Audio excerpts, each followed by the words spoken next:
Hello students, इस online class में मैं देवानंद श्रीवास्तव आप लोगों का स्वागत करता हूं। और स्टूडेंट्स, आज के इस अपने वीडियो में मैं जयशंकर प्रसाद जी के द्वारा रचित कामायनी महाकाव्य के श्रद्धा सर्ग से उद्धृत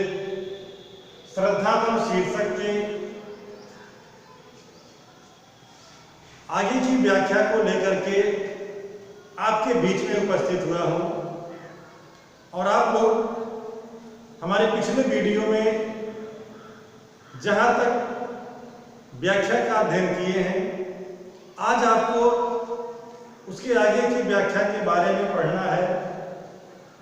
और स्टूडेंट्स,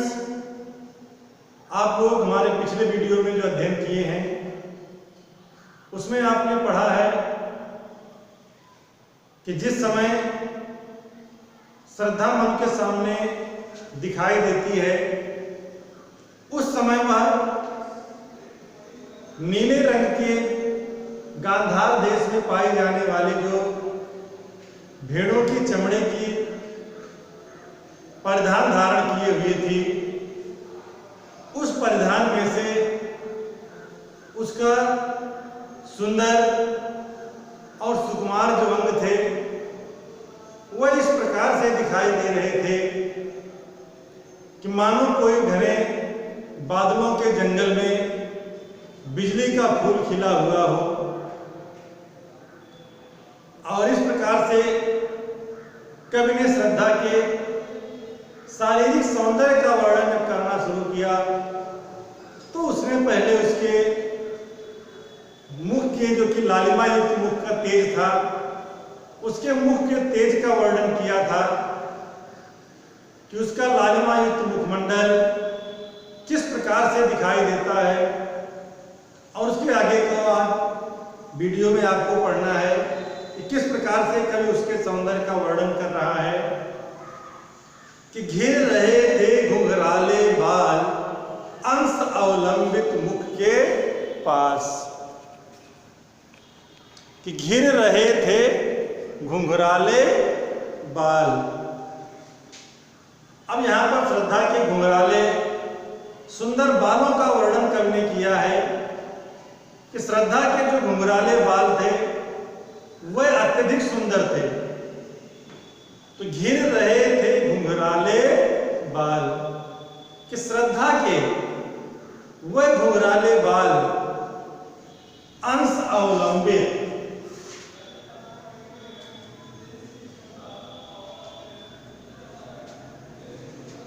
अंश, अंश माने होता है कंधा, कंधा, और अवलंबित,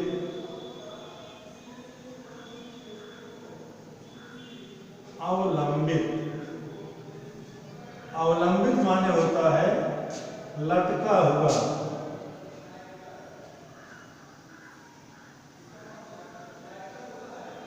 लटका हुआ।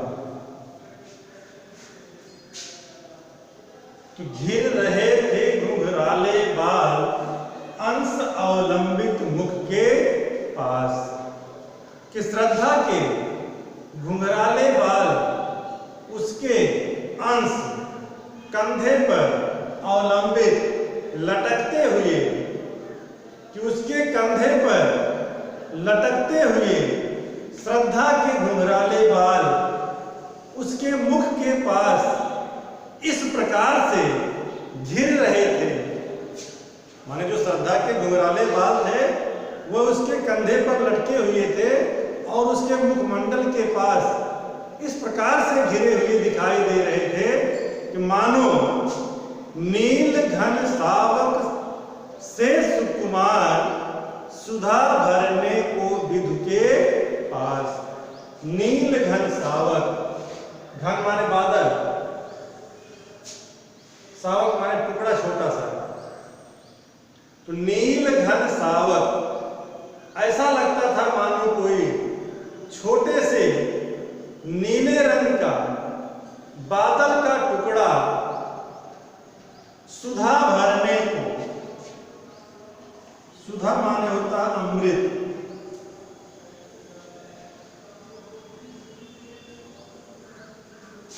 और विधु माने होता चंद्रमा।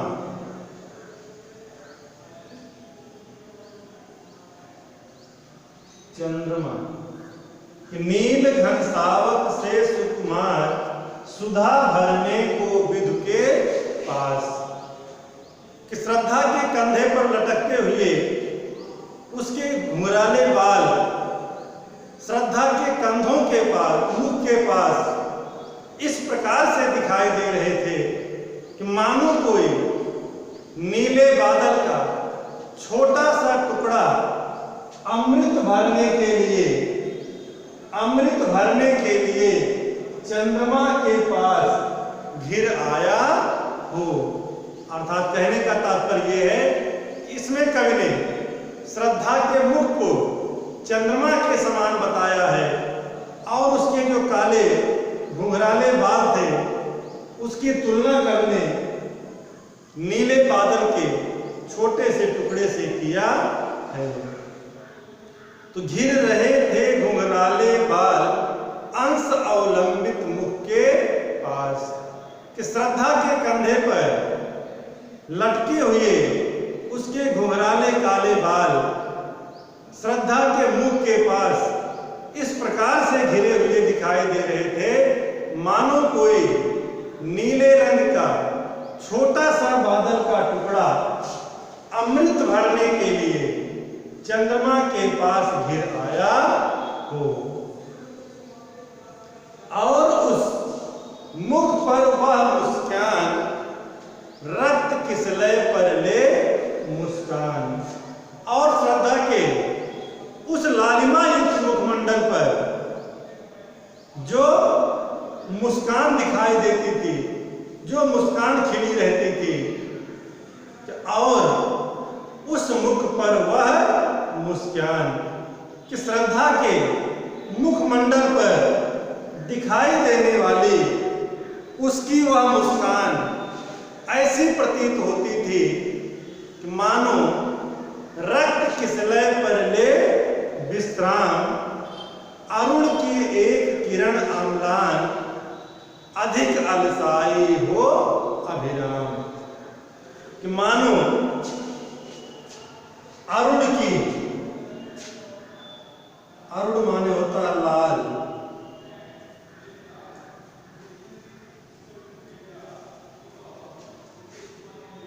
अरुण की एक किरण अम्लान, अम्लान माने होता है स्वच्छ,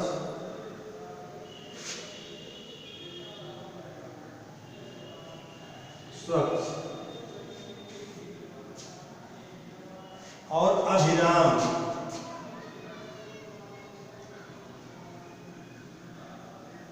अभिराम माने होता है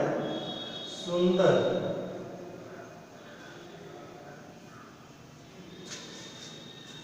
तो और उस मुख पर वह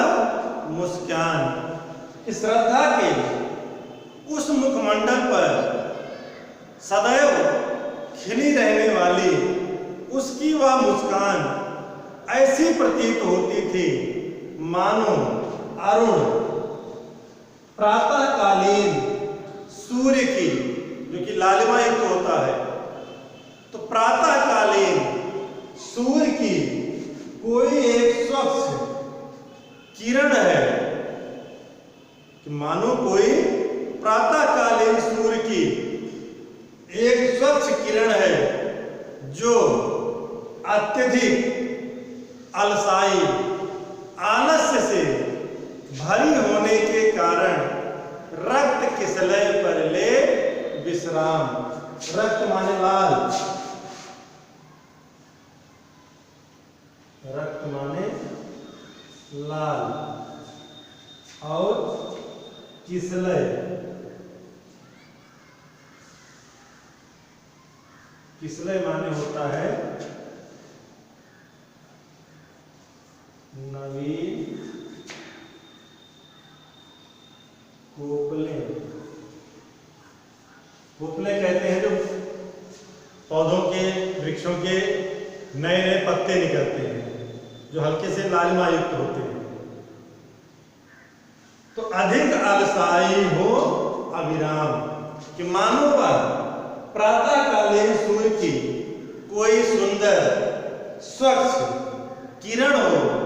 जो अत्यधिक आलस्य से भरी होने के कारण रक्त किसलय पर ले विश्राम, कि लाल रंग के वृक्षों के नवीन कोपलों के ऊपर विश्राम कर रही है, कि और उस मुख पर वह मुस्कान, कि श्रद्धा के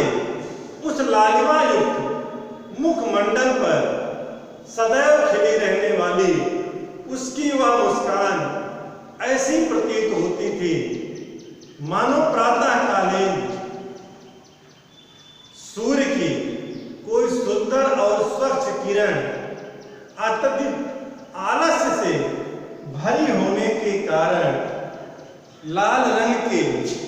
वृक्षों के नवीन कोपलों के ऊपर, नवीन पत्तों के ऊपर विश्राम कर रही है। और इसके आगे अब जब कवि ने श्रद्धा के शारीरिक सौंदर्य का परिचय कराया, तो अब इसके बाद कवि क्या कर रहा है कि जब श्रद्धा मन के सामने आई थी, मन को तपस्या करते हुए देखी थी, तो उसके मन में जिज्ञासा उठी थी कि तपस्वी कौन है। और श्रद्धा ने मन से कहा था कि कौन तुम संस्कृत जलनिधि तीर। श्रद्धा का उसने परिचय, श्रद्धा ने मन का परिचय पूछा था। और अब इसके बाद मन श्रद्धा को अपना परिचय दे रहे हैं, और किस प्रकार से अपना परिचय दे रहे हैं, किस प्रकार से श्रद्धा की जिज्ञासा को शांत कर रहे हैं, इसका वर्णन देखिए यहां पर कवि ने किया है।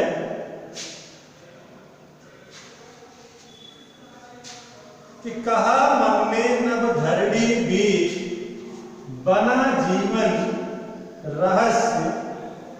कि कहा मन में नभ धरणी बीच बना जीवन रहस्य निरूपाय, कि कहा मन में नभ धरणी बीच, कि मन ने श्रद्धा की जिज्ञासा को मिटाते हुए उससे कहा कि मेरा यह जीवन इस नभ आकाश,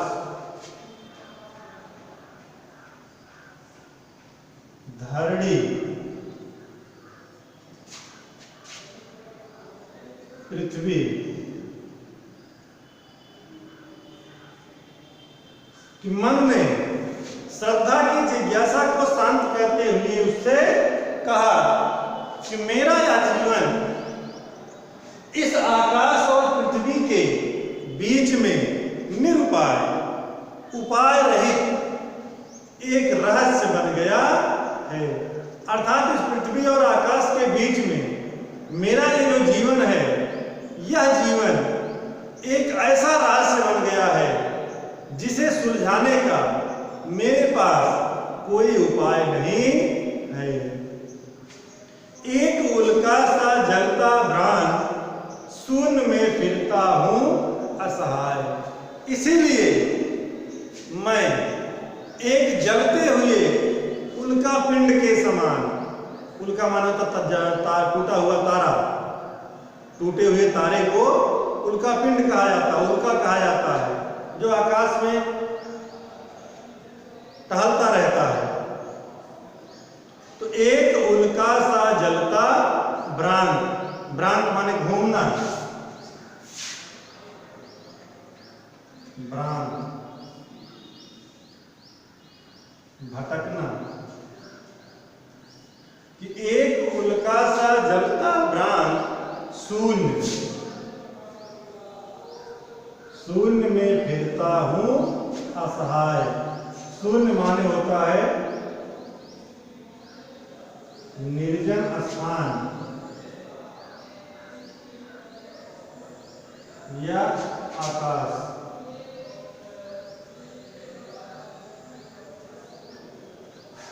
कि मन ने श्रद्धा से कहा कि इस धरती और आकाश के बीच में मेरा जीवन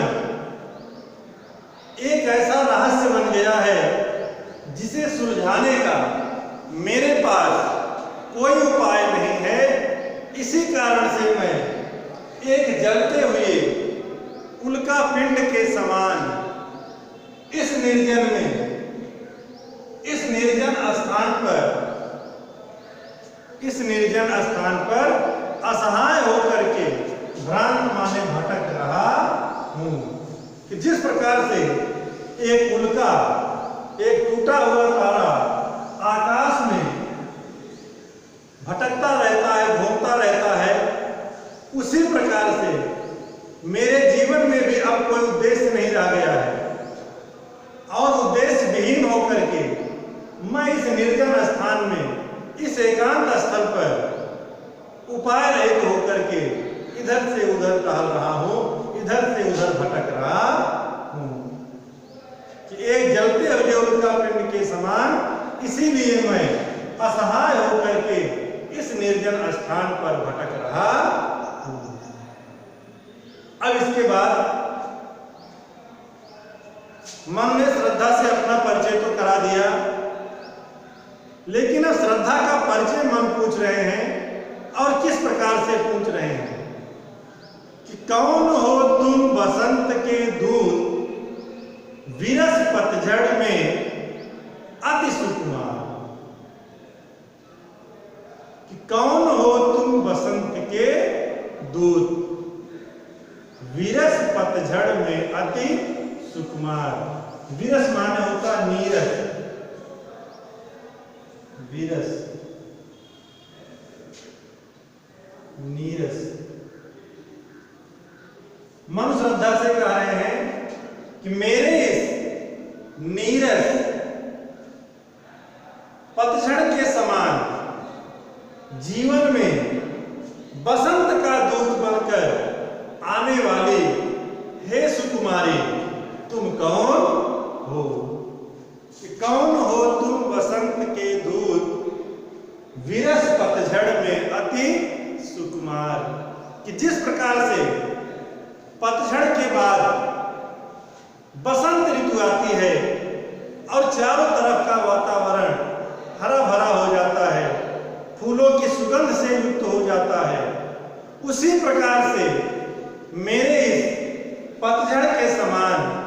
नीरस जीवन में बसंत का दूत बनकर आने वाली हे सुकुमारी, तुम कौन हो? घन तिमिर में चपला की रेख, तपन में शीतल मंद बयार। घन तिमिर में चपला की रेख और तुम्हारा यह आगमन मेरे लिए या मेरे जीवन में उसी प्रकार की अनुभूति दे रहा है कि जैसे घन तिमिर में चपला की रेख। घन तिमिर, घने अंधकार में, चपला माने बिजली, चपला माने बिजली।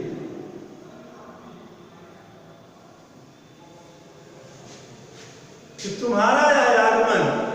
मेरे जीवन में उसी प्रकार की अनुभूति दे रहा है कि मानो घन तिमिर में चपला की रेख। कि जैसे घने अंधकार में बिजली की चमक प्रकाश भर देती है। कि जैसे घने अंधकार में बिजली की चमक प्रकाश भर देती है, वैसे ही तुम्हारा यह आगमन निराशा के इस अंधकार से भरे हुए मेरे जीवन में आशा का प्रकाश भर रहा है। तपन में शीतल मंद बयार। और जिस प्रकार से तपन, गर्मी से, अत्यधिक गर्मी से व्याकुल लोगों को शीतल और मंद गति से चलने वाली, बयार माने वायु, हवा, बयार वायु, कि तपन में शीतल मंद बयार, कि जिस प्रकार से भयंकर गर्मी से व्याकुल लोगों को शीतल और मंद गति से चलने वाली हवा आनंदित करती है, उसी प्रकार से तुम्हारा यह आगमन भी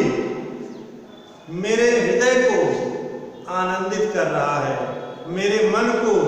सुख से, आनंद से, शीतलता से भर रहा है। कि तपन में शीतल मंद बयार। अब इसके बाद मन की बातों को सुन करके श्रद्धा ने क्या कहा कि लगा कहने आगंतुक व्यक्ति मिटाता उत्कंठा सविशेष, कि लगा कहने आगंतुक व्यक्ति, आगंतुक, आगंतुक माने होता है आने वाला, कि लगा कहने आगंतुक व्यक्ति, लगा कहने आगंतुक व्यक्ति, मन की बातों को सुनकर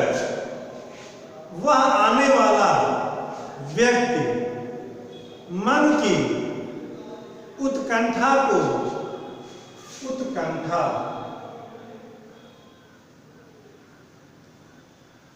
माने जिज्ञासा,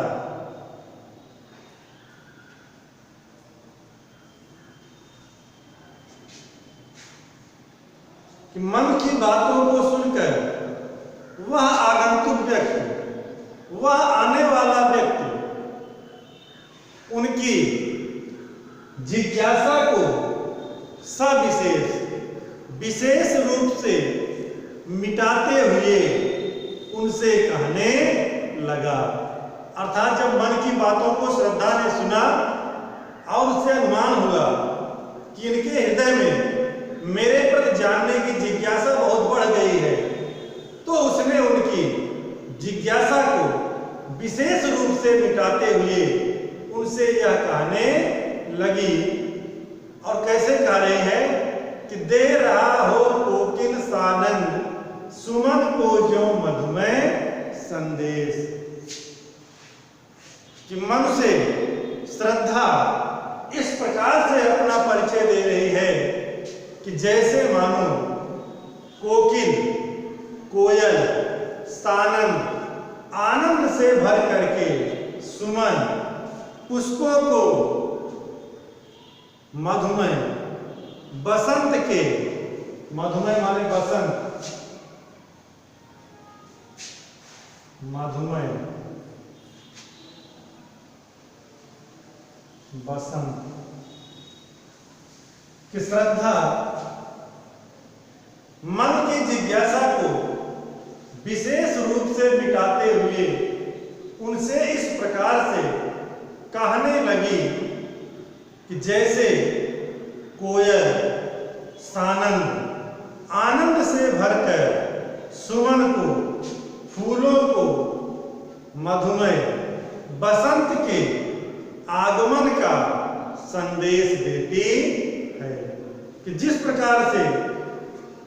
बसंत के आगमन का संदेश फूलों को कोयल बड़े आनंद से देती है, उसी प्रकार से श्रद्धा भी मन को उनके जीवन में आने वाले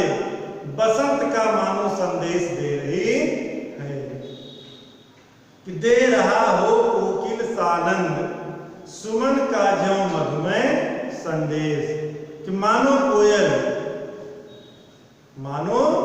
कोयल फूलों को बसंत के आगमन का संदेश दे रही हो। अब उसके बाद श्रद्धा ने मन से इस हिमालय क्षेत्र में आने का कारण बताया कि मैं इस हिमालय क्षेत्र में आई क्यों हूं, मेरे यहाँ आने का उद्देश्य क्या है कि भरा था मन में नव उत्साह, सीख लूं ललित कला का ज्ञान। उसने कहा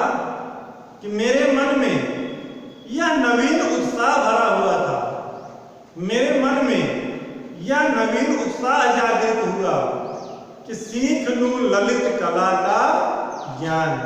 ललित कला, ललित कला उस कला को कहते हैं जिसमें नृत्य, संगीत और वादन, गायन ये चीजें सिखाई जाती हैं, इन्हें ललित कला कहते हैं। कि सीख लूं ललित कला का ज्ञान, कि मेरे मन में यह नवीन उत्साह भरा हुआ था कि मैं ललित कला का कुछ ज्ञान सीख लूं। कि मेरे मन में यह नवीन उत्साह भरा हुआ था कि मैं कुछ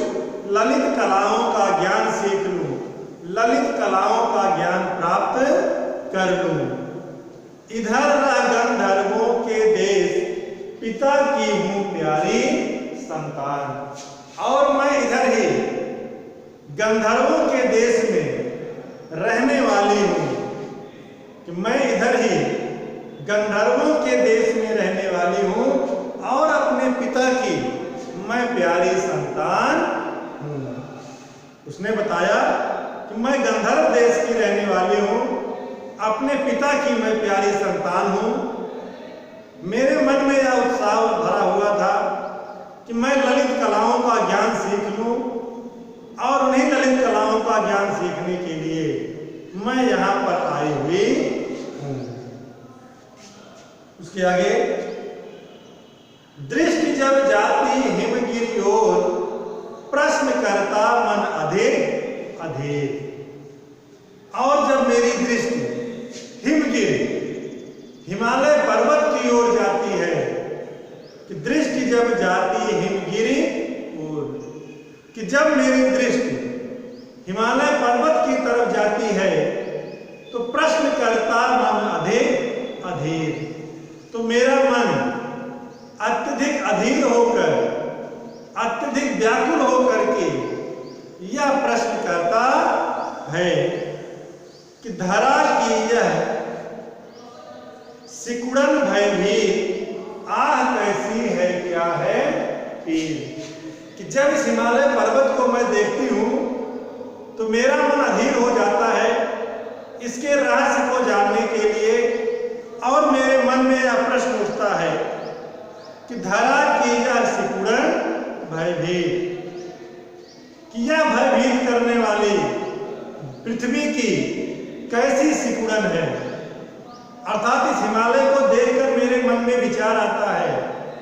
कि मानो पृथ्वी सिकुड़ गई है और उसी पृथ्वी की सिकुड़न हिमालय पर्वत का रूप धारण कर ली है। आह कैसी है क्या है पीर। और जिस सिकुड़न, जिस भय के कारण यह पृथ्वी सिकुड़ी हुई है, तो इसके सिकुड़ने से उसके मन में कैसी आह उठी होगी, कैसी पीड़ा उसके मन में भरी हुई होगी। कि जब मेरी दृष्टि इस हिमालय पर्वत की तरफ जाती है तो मेरा मन अधीर होकर के इसका रहस्य जानने के लिए मुझसे प्रश्न करता है कि यह पृथ्वी की कैसी सिकुड़न है, कि किस पीड़ा और किस भय के कारण पृथ्वी सिकुड़ करके इस पर्वत का रूप धारण कर ली है। बढ़ा मन और चले ये पैर।